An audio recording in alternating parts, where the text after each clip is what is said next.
بسم اللہ الرحمن الرحیم. ناظرین السلام علیکم. YouTube news channel Kharian gazette میں ہوں گل بخشال. کھاریاں کے شب روز.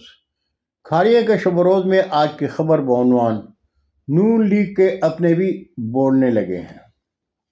ناظرین، پاکستان کے عالمی لیڈر عمران خان اور ان کی اہلیہ کو پاکستان میں اسلامی یونیورسٹی بنائے جانے کے جرم میں غیر آئینی حکومت کی زرخرید عدالت نے سزا سنائی تو عمران خان مسکرائے، اس لیے کہ عدالت میں فیصلہ سنائے جانے سے قبل یہ فیصلہ قومی میڈیا سنا چکی تھی. میڈیا کو خبر کس نے دی، یہ تو وہ جانتے ہیں جنہوں نے فیصلہ لکھا. تجزیہ نگار لکھتے ہیں کہ خلائی مخلوق عمران خان کو ڈرانا چاہتے تھے، لیکن وہ تو کشتیاں جلا کر جیل میں بیٹھے ہیں. عمران خان کو پیسے کی پرواہ ہی نہیں، اس لیے کرپشن کا تو سوال ہی پیدا نہیں ہوتا. یہ بات تو مسلم لیگ نون والے بھی جانتے ہیں کہ وہ صادق اور امین ہیں.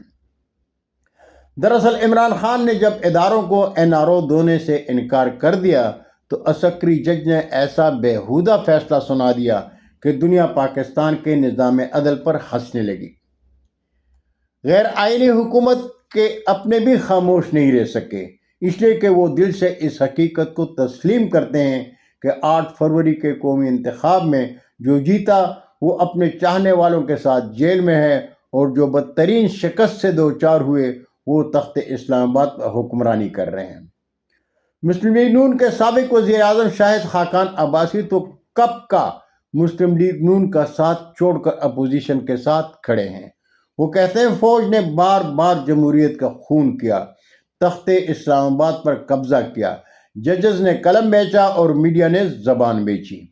آج مسلم لیگ نون کے سابق وزیر احسن اقبال بھی برملا کہہ رہے ہیں کہ عمران خان سے میرا سیاسی اختلاف ضرور ہے، لیکن ہمیں یہ تسلیم کرنا ہوگا کہ عمران خان ایک بڑی قومی سیاسی جماعت کے لیڈر ہیں، اسے دمکایا اور دبایا نہیں جا سکتا.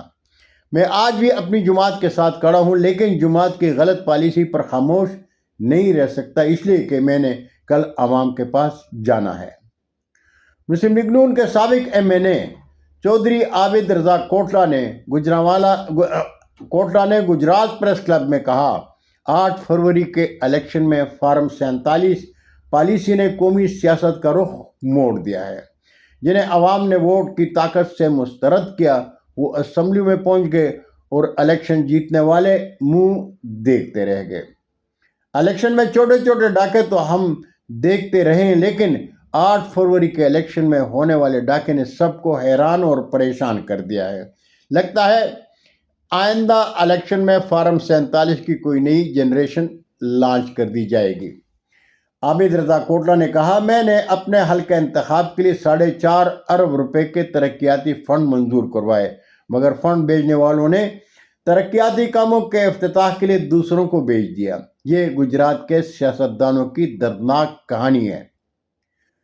چودھری عابد رضا کوٹلہ نے کہا کہ موجودہ صورتحال میں ہم نہ تو سچ بول سکتے ہیں اور نہ ہی سچائی کا راستہ اپنا سکتے ہیں. ہم اپنوں سے کس طرح کا شکوہ کریں؟ آج سیاست میں خود نمائی سنگین صورتحال اختیار کر چکی ہے. موجودہ حکومت کیسے چل رہی ہے ہر کوئی جانتا ہے. ایسے حالات میں حکمت اور تدبر سے راستہ نکالنا ہی سیاست ہے. بہت شکریہ ناظرین، زندگی نے ساتھ دیا تو برقی رابطے میں پھر ملاقات ہوگی. جاتے جاتے درخواست ضرور کروں گا کہ میرے چینل کو سبسکرائب کریں، دوستوں کے ساتھ شیئر کریں اور چینل کی گھنٹی ضرور بجائیں. اجازت چاہوں گا. اللہ ہم سب کے پاکستان کا حامی و ناصر ہو. پاکستان زندہ باد.